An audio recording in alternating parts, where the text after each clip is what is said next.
السلام علیکم پیارے دوستوں، سب سے پہلے آپ کو بتاتے ہیں کہ شب برات کیا ہے اور اسے یہ نام کیوں دیا گیا ہے۔ دراصل شب برات شعبان کی 15ویں رات کو کہا جاتا ہے۔ برات کے کتنے ہی مطلب ہو سکتے ہیں، جیسے نجات، رہائی اور چھٹکارا۔ یہ رات اللہ تبارک و تعالیٰ کی خاص رحمت، مغفرت اور بخشش کی رات سمجھی جاتی ہے۔ اس رات بندوں کے گناہوں کی معافی کا دروازہ کھولا جاتا ہے، اسی وجہ سے اسے نجات کی رات کہا جاتا ہے۔ یہ رات بندے اور اس کے رب کے تعلق کو مضبوط کرنے کا موقع ہے۔ علماء نے اسے توبہ اور رجوع اللہ کی رات قرار دیا ہے۔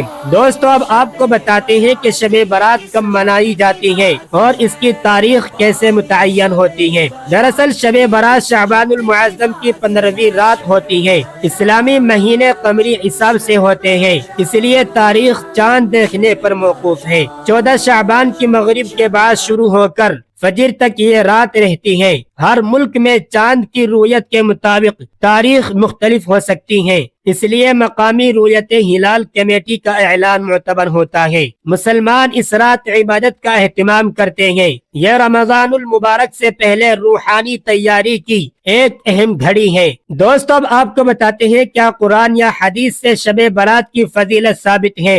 قرآن مجید میں شب برات کا نام صراحتاً تو نہیں آیا، البتہ بعض مفسرین نے سورہ دخان کی آیت کی تفسیر اس رات سے کی ہے۔ احادیث میں اس رات کی فضیلت کا ذکر موجود ہے۔ نبی اکرم صلی اللہ علیہ وسلم نے فرمایا کہ اللہ تبارک و تعالی اس رات مخلوق پر خاص نظر رحمت فرماتے ہیں۔ کئی روایات حسن درجے کی ہیں، اگرچہ بعض ضعیف بھی ہیں۔